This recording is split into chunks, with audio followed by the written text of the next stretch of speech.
Mesdames et messieurs, bienvenue dans cette vidéo preview du Royal Rumble 2025, l'un des shows que j'attends le plus personnellement chaque année, parce que le Royal Rumble, c'est généralement beaucoup de surprises, et on est généralement assez peu déçus, et j'ai bien peur que cette année ne soit pas une exception, en vrai, parce que le Royal Rumble 2025, il y a moyen qu'on ait vraiment des très bonnes surprises, généralement, c'est parce que voilà, les retours, généralement, on n'est pas déçu, on est même très content de voir d'anciennes superstars revenir, ou des superstars qui reviennent de blessures qui sont là.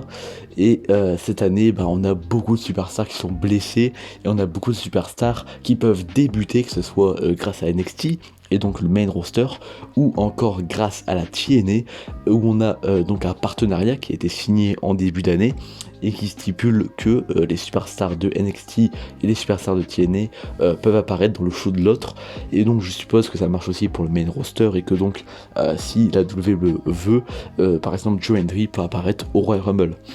C'est ce que j'ai envie de voir personnellement, des superstars de TNA qui arrivent dans le Royal Rumble match, que ce soit du côté féminin ou masculin, dans tous les cas, je pense que ça peut être excellent. Bref, on est parti, petite preview. Au moment où j'enregistre, il n'y a que 4 matchs annoncés, les 2 matchs Royal Rumble, le ladder match, le match pour les titres par équipe. Donc s'il y a un autre match, je vais juste le mettre vite fait avec mes pronostics, mais voilà, je vais juste pronostiquer assez rapidement les matchs et dire des retours ou quoi que j'aimerais bien voir durant le match.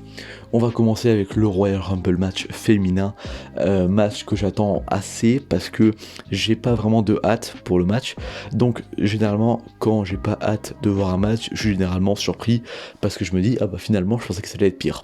Et ce qui est bien, c'est qu'avec TNA, ils ont quand même beaucoup de superstars féminines qui sont quand même assez fortes. Je pense notamment à Jordynne Grace qui a signé chez WWE et qui donc a rejoint NXT je pense, et qui donc apparaîtra lors du Royal Rumble match comme ce qui s'était passé l'année dernière en 2024. Et aussi bien évidemment je pense très fort au roster de NXT qui est vraiment carry par les femmes, voilà, que des femmes talentueuses, Zaria, Stephanie Wacker, Julia, Roxanne Perez évidemment, Sol Ruka que j'aime bien, il y a vraiment beaucoup de femmes qui peuvent apparaître dans ce Royal Rumble match, et vu la gueule du roster du roster féminin de Raw et SmackDown, ça ferait du bien, parce que à part Nia Jax, Rhea Ripley, Liv Morgan et Raquel Rodriguez, je ne vois pas grand monde à part il y a des Bayley, des Naomi, etc. Mais ça passe quand même au second plan, et même si voilà, j'aime pas forcément Liv Morgan, etc., c'est celle qu'on voit le plus, et donc pour moi, voilà, ça sera une bonne surprise de voir d'autres têtes, parce que je commence à en avoir un peu marre de voir Rhea Ripley chaque semaine, même si voilà, je l'aime bien, vraiment j'ai envie de voir autre chose.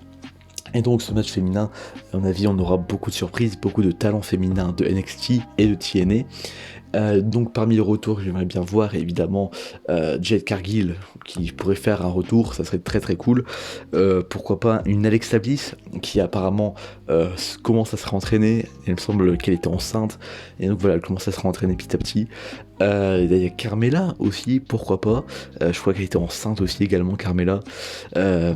Edge Lee, même si je commence à plus y croire, j'y crois chaque année, mais chaque année elle vient pas parce qu'elle veut plus, elle a le droit, mais voilà, si elle veut venir faire un coucou, évidemment je serai debout, et je serai là, mon dieu, mais qu'est-ce qui se passe, et je pense que je ferai une meilleure pop limite que celle pour CM Punk, même si pour CM Punk évidemment au Survivor Series, heureusement qu'il n'y a pas de caméra, parce que voilà, la réaction était dingue, c'est moi qui vous le dis.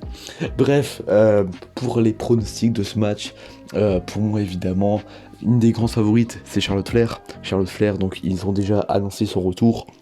Donc pour le match Royal Rumble, j'ai très peur que ce soit elle qui gagne, dans le sens où Charlotte Flair, déjà que tout le monde dit ouais, juste parce que c'est la fille de Flair et tout, on lui donne tout. Je pense pas que pour répondre à la critique, on lui donne tout. Le mieux, c'est tout lui donner. Je pense que voilà, c'est plutôt l'inverse même, qu'il faudrait plus limite qu'elle combatte pour le titre de l'Era Valkyria, le titre mid-card de WWE, parce que voilà, je pense que c'est pas une bonne solution de faire gagner le Rumble, surtout que ce serait bien qu'une autre personne gagne le Rumble. Et en parlant d'autres personnes qui gagnent le Rumble, évidemment, je veux parler de Io Sky, que je suis dans le train, Io Sky, et j'aimerais bien, c'est une de mes favorites aussi. Après voilà, on a Liv Morgan, mais bon, si Liv Morgan gagne, est-ce que je me fous en l'air? Peut-être. Donc évidemment, c'est pas ce que j'ai envie de voir. Raquel Rodriguez, évidemment non. Naomi, non. Bayley, elle a gagné l'année dernière, ça m'étonnerait, et ça serait pas fou, je pense. À part Io Sky, en fait, je vois pas grand monde. Dakota Kai s'est blessé, il me semble que Asuka aussi. Donc je commence à me poser des questions dans le sens où je me dis qui veut gagner, parce qu'en fait le problème c'est que ça joue à pas grand monde. En fait on a Liv Morgan, Charlotte Flair, Io Sky, c'est les trois favorites, et même Liv Morgan n'est pas vraiment favorite, mais je me dis c'est possible. Donc voilà, je sais que ça serait une très mauvaise décision. Mais voilà, les mauvaises décisions, ça arrive, surtout chez WWE en ce moment. Donc je me dis, ça peut arriver malheureusement. Mais voilà, je vais pronostiquer une victoire de Io Sky, c'est la favorite. Même si je pense que celle qui sera la MVP du match, ça sera genre soit Charlotte Flair, soit une meuf de TNA, Jordan Grace, ou peut-être genre Sol Ruka, tu vois, une Roxanne Perez. Mais voilà, je vois bien beaucoup de dingueries, beaucoup de surprises, et je pense que globalement le match sera très bon. Bref, deuxième match de la soirée, le match pour les titres par équipe, Motor City Machine Gun contre DIY, 2 or 3 Falls match, j'ai oublié le nom le nom de la stipu. Bref, c'est pour les titres par équipe de SmackDown. La division équipe de SmackDown, c'est le seul truc qui carry SmackDown, et même comme ça j'en ai marre de regarder SmackDown. SmackDown, je n'en peux plus, parce que vous êtes pas sans savoir que Raw est maintenant sur Netflix et pas SmackDown. Bah, si, mais le deal est globalement plutôt chez Raw, et donc globalement ça veut dire que en gros on a envoyé tout le monde à Raw, et qu'à SmackDown on se tape Nia Jax contre Liv Morgan. Globalement c'est des trucs genre dans le genre, ou genre des Raquel Rodriguez contre Rhea Ripley, genre, alors que de base elles sont à Raw, hein, mais bon, en fait il y a tellement personne à SmackDown qu'on dit venez, les meufs de Raw on les envoie à SmackDown. Voilà, vraiment c'est le néant. Heureusement cette division par équipe carry un peu tout. Et donc les Motor City Machine Gun affrontent DIY pour les titres. À mon avis, voilà, les titres vont pas changer de main. On va rester sur les DIY qui va rester champion dans un excellent match. Tout ce que je veux, c'est qu'on leur donne du temps. S'il vous plaît, genre à 30 minutes de match, c'est largement suffisant. Surtout que du coup, il y a minimum 3 tombées, parce qu'ils font pas faire 2 tombées d'affilée, ça m'étonnerait fortement. Donc à mon avis, on sera sur un tombé, un deuxième, et donc enfin le troisième, ou une soumission. À mon avis, ils vont refaire le spot contre Revival, ils vont refaire le même spot, un truc comme dans le genre, c'est sûr. Ça sera un excellent match, le meilleur match de la soirée, c'est sûr. Ça sera excellent vu les deux équipes qui sont vraiment au top. Donc excellent match, je pronostique une victoire de DIY. Ensuite, le match pour le titre Undisputed de Cody Rhodes contre Kevin Owens dans un ladder match. Kevin Owens dans un ladder match, c'est toujours un immense banger, même si le ladder match n'est absolument pas justifié. Enfin si, c'est justifié dans le sens où il y a les deux titres, et donc ah oui, il faut aller décrocher la ceinture, qui est le vrai champion. Bon ok, pourquoi pas, ça me dérange pas. Ce truc qui me dérange un peu, c'est que voilà, le storytelling est plutôt bon, et ce qui est presque dérangeant, c'est que c'est très imprévisible. Non, c'est pas du tout un défaut, hein. C'est pas un défaut, mais voilà, c'est très imprévisible le match en fait. Même si beaucoup pensent que Kevin Owens va gagner, je sais pas, parce que Kevin Owens, il y a de très fortes chances qu'il gagne, et en même temps Cody Rhodes, est-ce qu'ils vont lui faire perdre le titre au Royal Rumble? Dans un sens, c'est un pied du Big Four, donc c'est possible, mais dans un autre sens, je me dis, c'est chaud, ça m'étonnerait, mais je me dis que c'est vraiment pas impossible, donc je suis très méfiant. Je vais pronostiquer une victoire de Cody Rhodes dans un excellent match, c'est sûr et certain. Mais maintenant, qu'est-ce que va être la suite? Bon, je suppose que Kevin Owens et Sami Zayn, on le sait, beaucoup voient une victoire de Kevin Owens dans le match et une victoire de Sami Zayn dans le Royal Rumble, pourquoi pas, mais le match peut très bien se faire sans titre, et je pense qu'on peut build une affiche très très bonne avec Cody Rhodes contre n'importe qui, hein, Roman Reigns, Drew McIntyre ou quoi. On peut pronostiquer une très belle affiche. Donc en avis on va partir sur une victoire de Cody Rhodes, mais ça reste très très imprévisible. Et enfin, pour finir, le match Royal Rumble masculin. Contrairement au féminin, ça m'étonnerait qu'il y ait beaucoup de surprises.